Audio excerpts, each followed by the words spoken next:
Hello बच्चों, तो आज हम लोग यहाँ पर बात कर रहे हैं ग्राफ की। तो आइए देखते हैं ग्राफ जो है वो किस प्रकार से हम लोग ड्रॉ कर सकते हैं और साथ ही साथ हम लोग किसी ग्राफ को किसी प्रकार से रीड कर सकते हैं और उसके अंदर क्या क्या इन्फॉर्मेशन छुपी हुई है, इस बात को हम लोग डिकोड कर सकते हैं। आइए ये सब बातें हम लोग यहाँ पर सीखते हैं। सबसे पहले हम लोग यहाँ पर बात करते हैं बच्चों पोजीशन टाइम ग्राफ की। तो पोजीशन टाइम ग्राफ,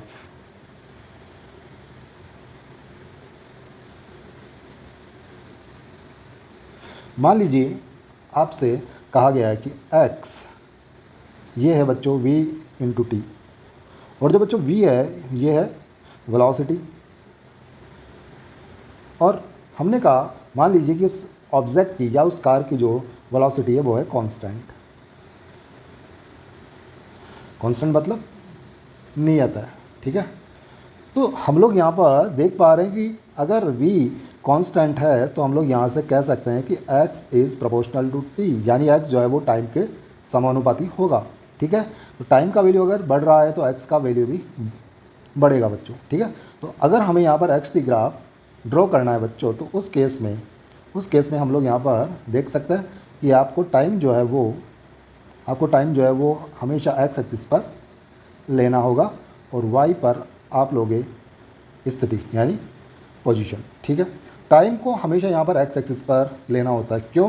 क्योंकि x एक्सिस पर हम लोग जो है उस वेरिएबल को हम लोग लेते हैं जो इंडिपेंडेंट हो, ठीक है। ऑन x एक्सिस पर हम लोग लेते हैं इंडिपेंडेंट वेरिएबल को।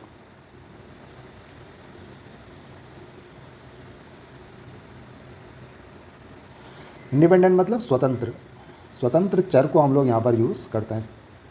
वेरिएबल मतलब चर, ठीक है। और टाइम जो है वो बिल्कुल इंडिपेंडेंट है, वो किसी के ऊपर डिपेंड नहीं करता है। लेकिन यहाँ पर हम लोग देख पाएंगे कि ये जो पोजीशन है वो टाइम के ऊपर डिपेंड कर रही है। तो y एक्सिस पर हम लोग लेते हैं डिपेंडेंट वेरिएबल को, यानी उस वेरिएबल को जो कि x एक्सिस वाले वेरिएबल के ऊपर डिपेंड कर रहा हो, ठीक है। यानी परतंत्र चर को हम लोग यहाँ पर लिखते हैं y एक्सिस पर, ठीक है। अब हम लोग यहाँ पर देख पा रहे हैं कि अगर टाइम का वैल्यू बढ़ेगा तो उस केस के अंदर x यानी स्थिति भी चेंज होगी। हमने कहा कि जब टाइम का वैल्यू है 0 तो t का वैल्यू हम लोग अगर यहाँ पर 0 रखते हैं तो x भी आता है बच्चों 0, ठीक है। और जब टाइम का वैल्यू बढ़ेगा तो x का भी वैल्यू बढ़ेगा, ठीक है। तो टाइम का वैल्यू जब था 0 तब स्थिति भी क्या थी 0, तो ये आ गया 0.10, ठीक है।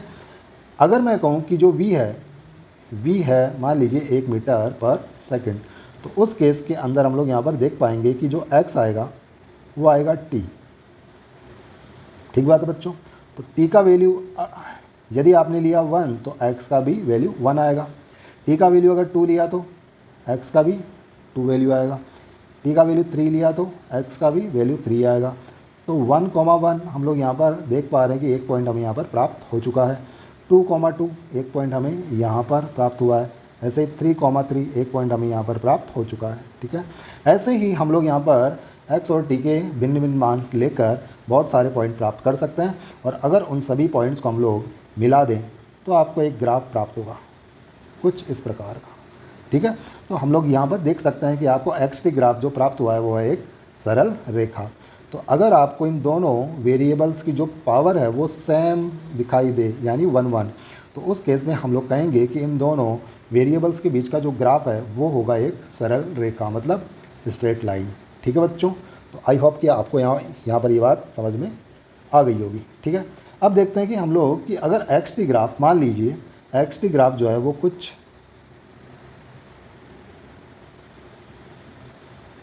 ऐसा हो, मान लीजिए कि एक्स टी ग्राफ है कुछ ऐसा, ठीक है। अब यहाँ पर आपको रीड करना है कि आखिर यहाँ पर क्या हो रहा है, ठीक है। तो हम लोग अगर देखें तो बच्चों यहाँ पर आएगा 0.0,0, लेकिन ये पॉइंट जो है वो ग्राफ का पार्ट नहीं है। ग्राफ का पार्ट है ये पॉइंट, ये पॉइंट, ये पॉइंट, ये पॉइंट, ये पॉइंट और लास्ट में ये पॉइंट। ठीक है, याद रखिएगा जब भी आप लोग ग्राफ को रीड कर रहे हो या उसको समझने का ट्राई कर रहे हो तो उस केस में आपको एक्स एक्सिस वाले वेरिएबल को बढ़ते हुए क्रम में लेना है हमेशा। मतलब आपको यहाँ पर जो भी है उसका वैल्यू बढ़ते हुए 1 2 3 4 5 6 7 8 9 10 जो भी है उसको आपको बढ़ते हुए क्रम में लेना है। क्या होगा उससे? उससे बच्चों ये होगा कि आप लोग यहाँ पर देख पाओगे कि जब टी का वैल्यू है बच्चों 0 तो ये जो ग्राफ है ये वाई एक्सिस को यहाँ पर कट कर रहा है। ठीक है, इसका मतलब मैं कहूँगा कि टी का वैल्यू जब 0 है तब पोजीशन जो है वो 0 नहीं है बल्कि कुछ ना कुछ और वैल्यू यहाँ पर है। ठीक है, जब टी का वैल्यू हुआ 1 तब हम लोग यहाँ पर देख पाएंगे कि ये पॉइंट हमें प्राप्त हुआ है और इस पॉइंट के कॉरस्पॉन्डिंग एक्स का वैल्यू कुछ ना कुछ है लेकिन पहले से कम है। ऐसे ही इस टाइम की बात करें तो यहाँ पर हम लोग देख पाएंगे कि इस टाइम के कॉरस्पॉन्डिंग एक्स का वैल्यू यहाँ पर आएगा और ये एक्स का वैल्यू पहले से कम है। ऐसे ही यहाँ की बात करें तो टाइम का वैल्यू बढ़ गया है लेकिन एक्स का वैल्यू क्या हो गया बच्चों? कम हो गया। कुल मिला के बात यह है कि आपको ऐसे और ऐसे अगर ये करना आपको आ गया है इसका मतलब है कि आपको ग्राफ रीड करना आ चुका है। वापस बता रहा हूँ मैं बच्चों, इस टाइम के ऊपर अगर आपको चेक करना है कि पोजीशन का वैल्यू क्या है तो इस टाइम पर ऊपर जाओ और जहाँ पर ये पॉइंट आपको मिले वहाँ से आप आओ बच्चों वाई एक्सिस पर यहाँ पर, तो आप कहोगे कि इस टाइम पर पोजीशन का वैल्यू ये प्राप्त होगा। सिमिलरली अगर यहाँ की बात करें तो इस टाइम पर पोजीशन ये प्राप्त होगा। ठीक है, तो कुल मिला के बात ये है कि अगर आपको ये करना आ गया इसका मतलब आपको ग्राफ रीड करना आ चुका है। ठीक है बच्चों, तो याद रखिएगा एक्स एक्सिस पर जो भी वेरिएबल है उसको बढ़ते हुए क्रम में आपको लेना है और इनके पॉइंट से उस ग्राफ पर एक पॉइंट चेक करना और उससे आपको वाई एक्सिस पर एक परपेंडिकुलर ड्रॉप करना और जहाँ पर वो काट रहा हो वही वैल्यू उस टाइम के कॉरस्पॉन्डिंग वैल्यू होगी। ठीक है बच्चों, तो हम लोग यहाँ पर देख पा रहे हैं कि टाइम का वैल्यू बढ़ता जा रहा है लेकिन पोजीशन का वैल्यू क्या हो रहा है बच्चों? कम हो रहा है। वापस टाइम का वैल्यू जब ये था पोजीशन ये थी, टाइम का वैल्यू बढ़ गया पोजीशन कम हो गई, टाइम का वैल्यू और बढ़ गया पोजीशन और कम हो गई, टाइम का वैल्यू और बढ़ गया पोजीशन और कम हो गई। इसका मतलब है कि यहाँ पर टाइम के बढ़ने के साथ पोजीशन घट रही है। आगे बात समझ में? ठीक है, मान लीजिए कि यहाँ पर होता v, यहाँ पर अगर वेग होता तो हम कहते कि टाइम के बढ़ने के साथ वेग कम हो रहा है, टाइम के बढ़ने के साथ वेलोसिटी कम हो रही है। ऐसे ही मान लीजिए कि यहाँ पर होता a मतलब एक्सेलरेशन होता, त्वरण होता, तो हम कहते हैं कि टाइम के बढ़ने के साथ एक्सेलरेशन का वैल्यू कम हो रहा है, टाइम के बढ़ने के साथ एक्सेलरेशन का वैल्यू कम हो रहा है। ठीक है, यहाँ तक बात समझ में आपको आ चुकी होगी। ठीक है, और अब हम लोग अगर बात करें इस ग्राफ की जो ढलान है यानी प्रवणता है यानी m है यानी tan थीटा है, इसकी बात करें तो आप लोग यहाँ पर देख पा रहे हो कि ये जो है एंगल ये है फिक्स। फिर चाहे आप यहाँ पर आओ, चाहे आप यहाँ पर आओ, चाहे आप यहाँ पर आओ, चाहे आप यहाँ पर आओ, इन सभी एंगल्स का वैल्यू फिक्स है और अगर ये सभी वैल्यूज़ फिक्स है तो हर एक पॉइंट के लिए आपको पता है कि tan थीटा का वैल्यू भी एक फिक्स मान प्राप्त करेगा। ठीक बात है, तो जब हर एक पॉइंट के लिए एंगल का वैल्यू अगर सेम आ रहा है, चाहे यहाँ की बात करें, चाहे यहाँ की बात करें, चाहे यहाँ की बात करें, चाहे इस टाइम की बात करें, हर टाइम पे एंगल सेम है और अगर एंगल का वैल्यू सेम है तो बच्चों tan थीटा का वैल्यू भी सेम होगा और tan थीटा का वैल्यू अगर सेम होगा तो प्रवणता m स्लोप ये भी सेम होगा। इसका मतलब हम लोग कह सकते हैं कि स्ट्रेट लाइन यानी सरल रेखा की प्रवणता हमेशा क्या होती है बच्चों? नियत रहती है, कांस्टेंट रहती है। ठीक है, सो slope of straight line is always constant, हमेशा ये कांस्टेंट रहती है। ठीक है बच्चों, लेकिन अगर मान लीजिए कि ये ग्राफ जो है कुछ इस रूप में होता, मान लीजिए कि यहाँ पर टाइम होता और यहाँ पर होता v यानी स्पीड या वेलोसिटी और ये ग्राफ होता कुछ ऐसा। ठीक है, तो अब हम लोग यहाँ पर देख पा रहे हैं कि टाइम का वैल्यू जैसे जैसे बढ़ रहा है वैसे वैसे v का भी वैल्यू बढ़ रहा है। कैसे पता, देखते हैं। टाइम का वैल्यू ये था, v का वैल्यू कम, टाइम का वैल्यू बढ़ा, v का वैल्यू बढ़ गया, टाइम का वैल्यू बढ़ा, v का वैल्यू और बढ़ गया, टाइम का वैल्यू और बढ़ा, v का वैल्यू और बढ़ गया। इसका मतलब हम लोग देख पा रहे हैं कि इस ग्राफ के अंदर टाइम के बढ़ने के साथ साथ v का वैल्यू बढ़ता जा रहा है। आगे बात समझ में, ठीक है। अब बात करते हैं हम लोग कि यहाँ का जो स्लोप है, प्रवणता है, वो बढ़ रही है या घट रही है। तो आइए देखते हैं। तो अगर मैं बात करूँ यहाँ की, तो इस पॉइंट पर एक स्पर्श रेखा खींच दीजिए, तो आप लोग देख पाओगे कि यहाँ का एंगल थोड़ा कम था। और अगर इस पॉइंट पर स्पर्श रेखा खींच दे, तो इस पॉइंट पर जो स्पर्श रेखा खींची उसका एक्स एक्सिस के साथ कोण थोड़ा सा ज़्यादा है। और अगर इस पॉइंट पर स्पर्श रेखा खींच दे, टेंजेंट खींच दे, तो उसका एंगल एक्स एक्सिस के साथ और ज़्यादा है। और अगर अगले वाले पॉइंट पर एक टेंजेंट यानी स्पर्श रेखा खींच दें हम लोग, इस पॉइंट पर अगर टेंजेंट ड्रॉ कर दें हम लोग, तो हम लोग देख पाएंगे कि एंगल का वैल्यू और ज़्यादा बढ़ चुका है। और हमें पता है कि अगर एंगल का वैल्यू बढ़ रहा है तो टेन थीटा की वैल्यू भी बढ़ेगी, और टेन थीटा मतलब स्लोप की भी वैल्यू बढ़ेगी, मतलब प्रवणता की वैल्यू बढ़ेगी, मतलब ढलान की वैल्यू बढ़ेगी। तो जैसे जैसे टाइम बढ़ेगा वैसे वैसे ढलान बढ़ रही है इस ग्राफ की, याद रखिएगा, ठीक है। तो बच्चों यहाँ पर एक ट्रिक मैं आपको बता रहा हूँ कि अगर मान लीजिए कोई भी एक ग्राफ, यहाँ पर v मान लो, x मान लो, t मान लो, सॉरी, और यहाँ ले लो टाइम, ठीक है। अगर ग्राफ है ऐसा, यानी स्माइलिंग फेस है, तो उस केस में हम लोग कहेंगे कि टाइम के बढ़ने के साथ स्लोप बढ़ रहा है, प्रवणता बढ़ रही है। वापस बता रहा हूँ बच्चों, टाइम के बढ़ने के साथ स्लोप बढ़ रहा है, ये बात आप लोग याद कर लो। अगर स्माइलिंग ग्राफ है तो उस केस के अंदर टाइम के बढ़ने के साथ स्लोप बढ़ता है, ठीक है। और अगर ग्राफ मान लीजिए कुछ ऐसा है, टाइम और v का, यहाँ v भी हो सकता है, x भी हो सकता है, कुछ भी यहाँ पर हो सकता है। अगर ग्राफ है, मान लीजिए ये ऐसा वाला ग्राफ है, इसको बोलते हैं सैड ग्राफ, दुखी ग्राफ, ठीक है। तो यहाँ पर हम लोग कहेंगे कि टाइम के बढ़ने के साथ साथ इस ग्राफ की जो प्रवणता है, जो स्लोप है, वो कम होती जाएगी। इसको आपको डायरेक्टली याद करना है बच्चों कि टाइम के बढ़ने के साथ साथ इस ग्राफ की जो स्लोप है वो कम होती जाएगी, ठीक है। तो ये है बच्चों डिक्रीजिंग स्लोप वाला graph, DECREASING, decreasing slope graph. और ये है बच्चों increasing slope graph.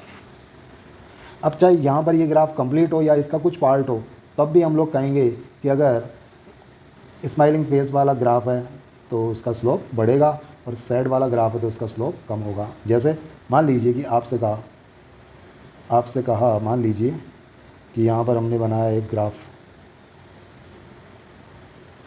VT graph, और आपसे कहा कि ये इस ग्राफ के अंदर स्लोप बढ़ रहा है या कम हो रहा है। तो हम कहेंगे, क्योंकि ये स्माइलिंग फेस का एक पार्ट है, तो हम कहेंगे कि टाइम के साथ इसका स्लोप क्या होगा, बढ़ेगा, स्लोप बढ़ेगा, ठीक है। और अगर ये ग्राफ मान लो ऐसा होता, तो भी हम लोग ये कहते हैं कि यहाँ पर टाइम के साथ स्लोप बढ़ रहा है, ठीक है, क्योंकि ये स्माइलिंग वाले ग्राफ का ही एक पार्ट है, ठीक है। सिमिलरली हम लोग यहाँ पर कह सकते हैं कि अगर VT ग्राफ कुछ ऐसा होता, यहाँ पर T, यहाँ पर V ले लेते हैं, और ये ग्राफ होता कुछ ऐसा, तो हम कहते हैं कि यहाँ पर स्लोप कम हो रहा है। क्यों? क्योंकि हम लोग यहाँ पर देख सकते हैं कि ये जो ग्राफ है ये इस सैड वाले ग्राफ का एक पार्ट ही तो है, ठीक है। तो यहाँ पर भी स्लोप कम हो रहा होता। और मान लीजिए कि ये ग्राफ होता अगर ऐसा, VT ग्राफ होता कुछ ऐसा, या थोड़ा सा यहाँ बना लीजिए, मान लीजिए ये, तो भी हम लोग यहाँ पर कहते हैं कि इसका स्लोप जो है वो कम हो रहा है। क्यों? क्योंकि ये ग्राफ जो है ये सैड वाले ग्राफ का ही तो पार्ट है, ठीक है। तो हम कहते हैं कि इसका भी स्लोप कम हो रहा है। अब बात रही कि VT ग्राफ का जो स्लोप होता है वो होता है बच्चों एक्सेलरेशन होता है।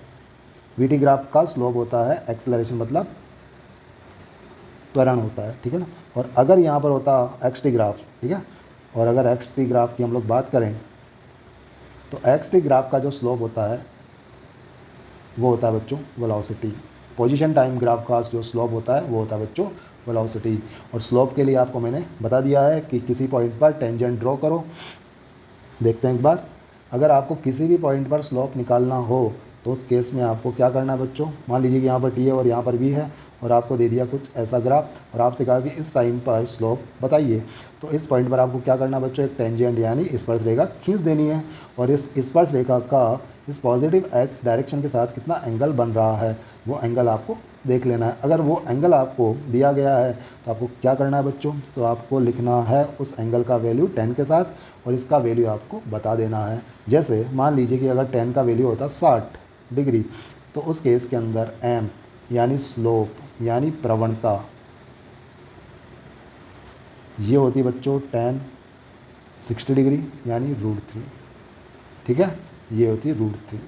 तो हम लोग यहाँ पर कह सकते हैं कि अगर ये एंगल होता 60 डिग्री तो इस वीटी ग्राफ में इस टाइम पर जो स्लोप होता वो होता √3 और हमको पता है कि वीटी ग्राफ का जो स्लोप होता है वो होता है बच्चों एक्सेलरेशन यानी त्वरण। तो हम लोग यहाँ कहते हैं कि त्वरण का मान होता √3। अगर ये टाइम सेकंड में होता और ये मीटर पर सेकंड में वेलोसिटी होती तो आपको यहाँ पर एक्सेलरेशन प्राप्त होता बच्चों √3 मीटर पर सेकंड स्क्वायर। ठीक है बच्चों, तो आपको इस वीडियो के अंदर बहुत सारी बातें जानने को मिली होंगी कि कैसे हम लोग किसी ग्राफ को समझ सकते हैं, बना सकते हैं, रीड कर सकते हैं और इसका स्लोप निकाल सकते हैं, कब प्रवणता बढ़ती है और कब प्रवणता घटती है, इस बात की भी आपको यहाँ पर जानकारी मिल चुकी होगी। I hope so. तो आपका बहुत बहुत धन्यवाद। तो ठीक है बच्चों, थैंक यू वेरी मच।